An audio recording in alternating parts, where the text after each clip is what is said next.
Welcome! My name is Colleen Tauke and I'm a sewing specialist at Vonson Porter. In this Quilting Quickly tutorial, I'm going to show you how to put together the pieces and blocks for paper pinwheels that you see behind me. For the purchase of this pattern, visit our website. Okay, we're going to be using 2.5-inch strips in a variety of newspaper prints, those that look like they have actual handwriting across them, and some real soft and some more graphic dot fabrics like these. So we're going to be taking those strips, 2.5-inch strips, and we're going to be cutting them into rectangles. Follow the pattern for the number and quantity of these that you need. It's a very scrappy pattern. And then we're going to be adding, you see here, a focus of a turquoise fabric. That could be alternated. You could change it to a red, black, white, and red would be great. So in this turquoise, we're going to be cutting the squares that we can make the pinwheels that appear to float throughout the quilt.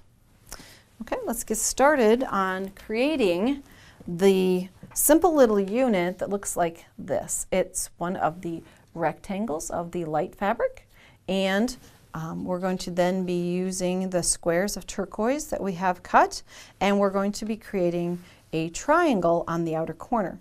Now when you first look at this pattern, you think, most quilters start to analyze things as they look at them. Strip sets and flippy corners. Problem is, it won't work that way.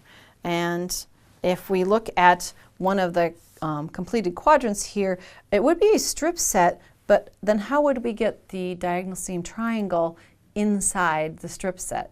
So the thought was great, but it won't work that way. What we have to create is the unit that has that triangle on it first, and then go back and put together the squares that look like or simulate a strip set.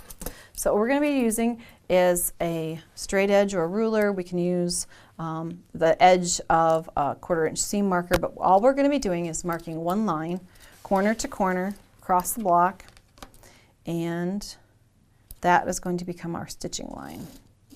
So nice mark so you can see corner to corner, a quick taking it over to the sewing machine.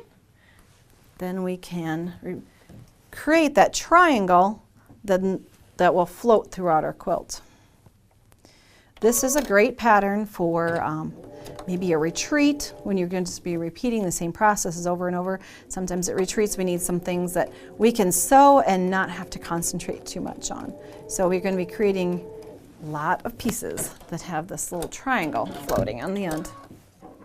Okay, now that we've gotten that seam in there, we're going to press open. You would take that to the ironing board. I'll just do it with my fingers here and open it all the way up, and then go to the back side and trim away the excess fabric. We only need one layer in that space, not 3. So we're going to trim that away.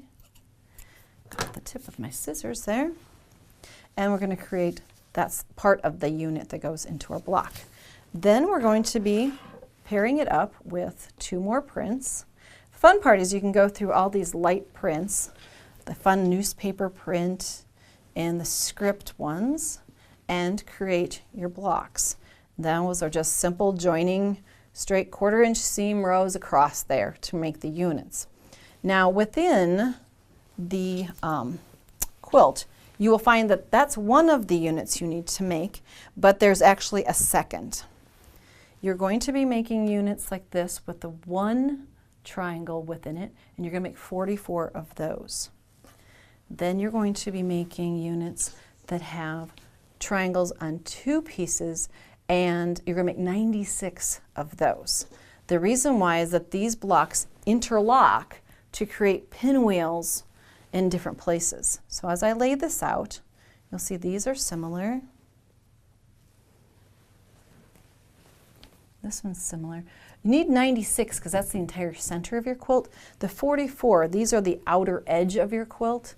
There aren't as many of the triangle squares in those. Now, then if you join those into rows and join the rows together, you get paper pinwheels that you see behind me. And then we finished it off repeating that great turquoise as the binding and the outer edge. For more of our Quilting Quickly tutorials, visit our website. Thanks for joining me today.